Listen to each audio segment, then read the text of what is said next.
King Hector.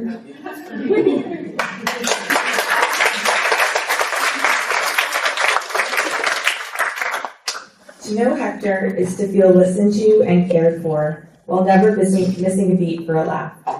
Hector's been one of the quiet anchors in our process group, a steady and thoughtful presence who brings both depth and levity in equal measure. From the early days, he listened with great care, offering space for others to speak, and then asking the kind of questions that made us pause and reflect more deeply.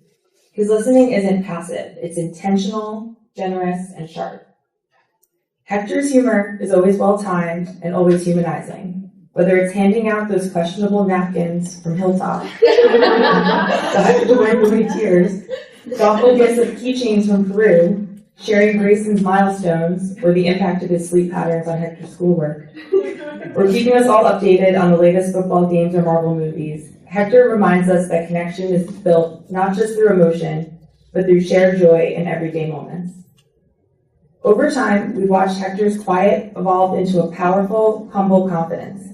He speaks now with clarity and presence, but never to take up space he doesn't need. He simply shows up, reliably, warmly, and with groundedness that's easy to trust. Hector, thank you for showing us what quiet strength and consistency looks like. Your presence and care is going to impact patients daily. Any patient will be fortunate to have you as their provider, and you're going to impact immense change, one person, one family at a time. Your skills are a gift to the world. It's an honor to know you and learn from you. We're all better for having shared this space with you. Congrats.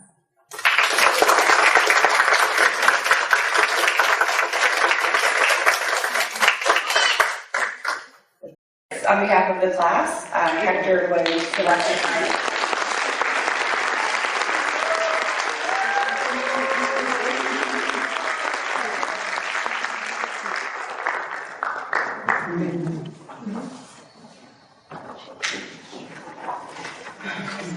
All right, class of 2025, how are we doing? Mike, if I start crying, please don't take pictures of me. So I know a lot of people are surprised to be up here. For a few reasons. Well, one of them, I'm the quietest person in the class. And to my professors, yes, this is how I sound like.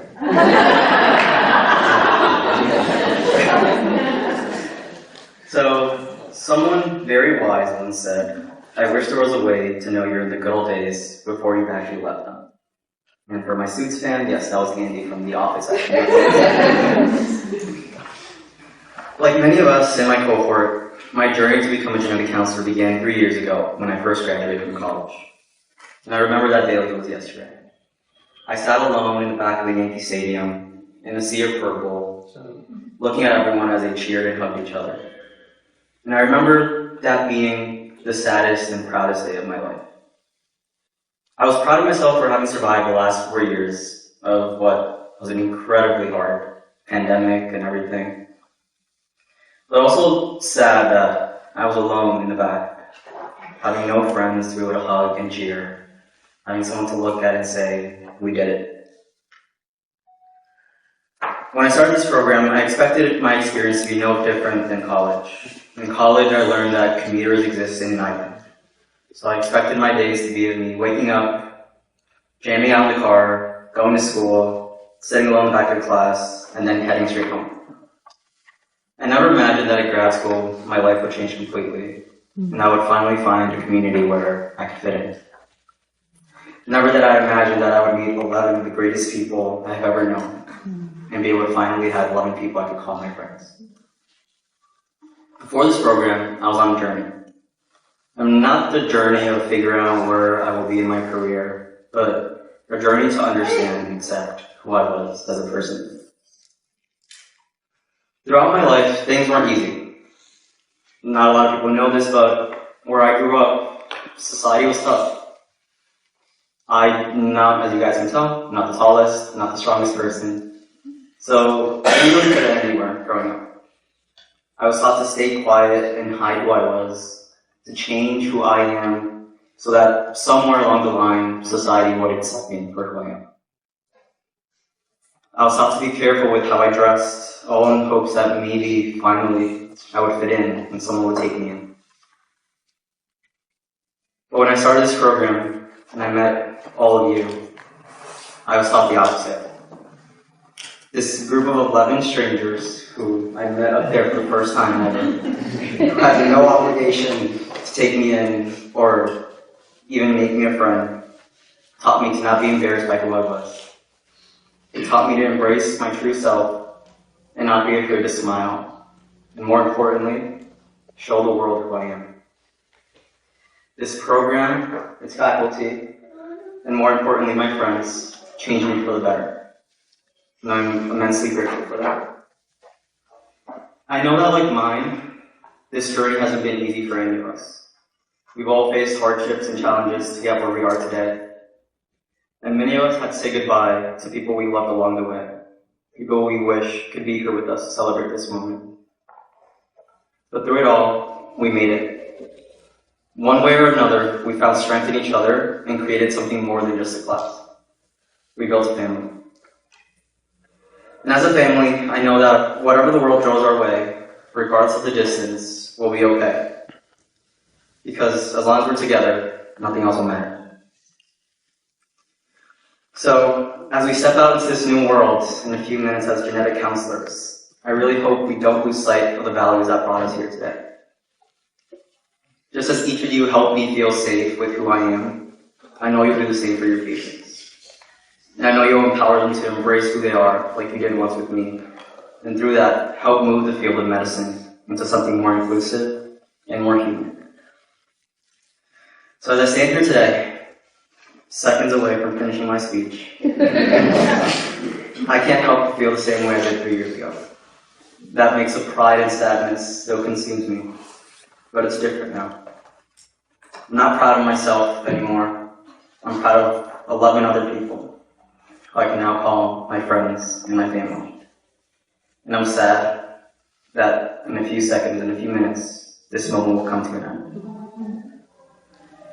We've waited for this day for so long, but now that it's here, I really just find myself wishing that time would slow down a little bit more, so I can enjoy this moment with all of you just a little bit longer, and not have to say goodbye so soon. So before time runs out, and we go our separate ways, I want to say thank you to Juliana, Ivy, Alyssa, Cal, Marie, Austin, Christina, Gino, Lee, Julie, and Amrita. Thank you to everyone. Thank you to this program for believing in me before I could believe in myself. And thank you for loving me for who I am before I learned to love myself. I really do think that these were the good old days, for me at least. And I'm glad I got to live in each of you. And to my parents, who I know are completely surprised that I'm up here. Thank you. Thank you for all the late nights that you guys stayed up with me, helping me with my homework and my projects. In high school, not even fun for graduate.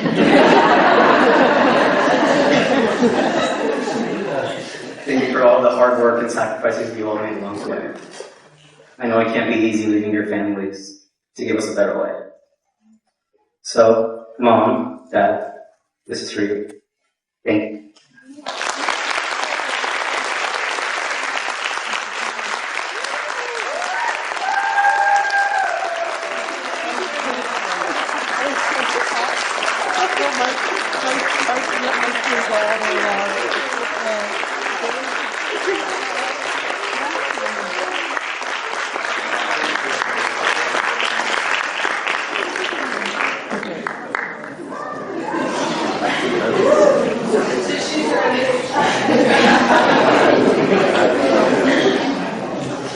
That is a tough act to follow. Thank you, Hector, for those beautiful remarks. I feel so grateful to know you and to know and by you, and I know all those emotions make you feel the same. So thank you so much. It's beautiful.